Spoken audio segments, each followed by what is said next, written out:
Putin Bad News After attending peace talks in Saudi Arabia, China reassured Russia that it remained impartial on the conflict in Ukraine.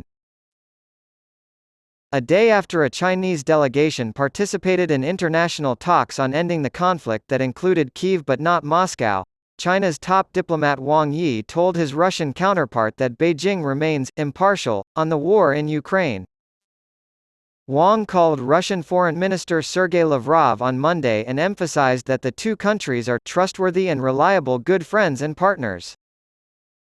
According to a readout of the call released by China's foreign ministry, Wang said, "On the Ukraine crisis, China will uphold an independent and impartial position, sound an objective and rational voice, actively promote peace talks, and strive to find a political solution on any international multilateral occasion." Nearly 18 months after Moscow's invasion began, the call followed 2 days of talks hosted by Saudi Arabia at which around 40 nations, including key Ukraine allies the United States, Britain, and Germany, as well as India and a number of Middle Eastern nations, discussed the resolution of the conflict. To find common ground that will pave the way for peace, the group acknowledged the necessity of international dialogue, as reported by official Saudi media. According to the Chinese Foreign Ministry's summary of Lavrov's phone call with them on Monday, Lavrov appreciates and welcomes the constructive role played by China in finding a political solution to the Ukraine crisis. China's part in bringing about world peace?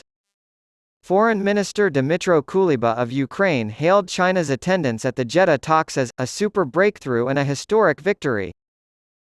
The Ukrainian government and its Western backers have long hoped that Chinese President Xi Jinping, a self-described friend of Russian President Vladimir Putin, would play a role in encouraging Moscow to end the conflict.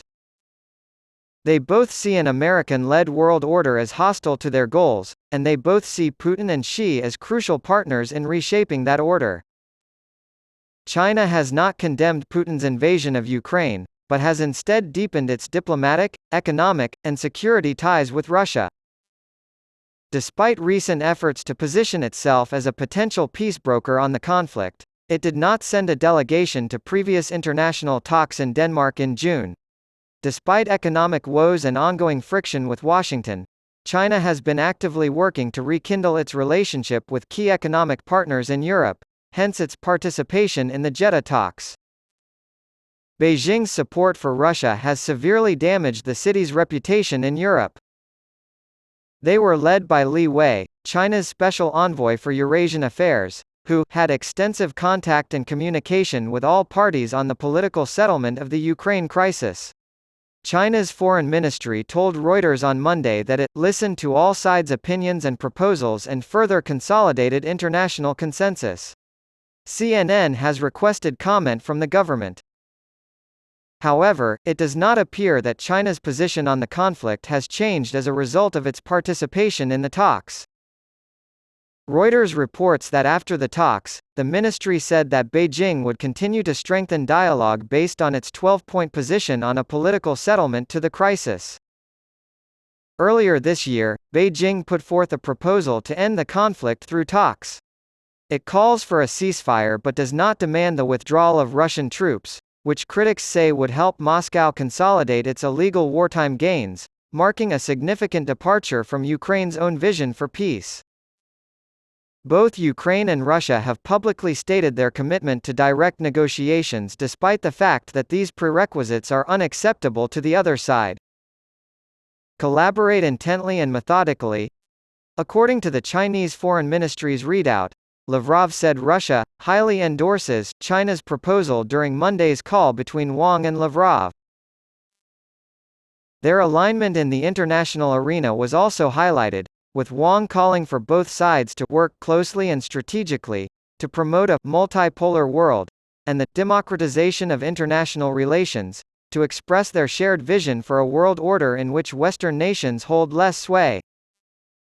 Russian state news agency TASS reported that during the call, both leaders once again confirmed unanimity or broad consonance of Moscow and Beijing's approaches to world affairs.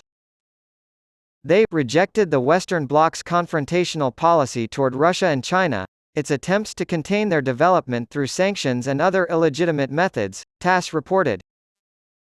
This was the first call between the two since Wang was reinstated as China's foreign minister in the wake of the mysterious dismissal of his predecessor, Qin Gang, 6 months into his tenure. After serving as foreign minister for about 10 years, Wang was recently promoted to head the foreign affairs arm of the ruling Chinese Communist Party. Both positions are now held by him. Lavrov reportedly congratulated his Chinese counterpart on his appointment and wished him great success in his new demanding role, according to TASS.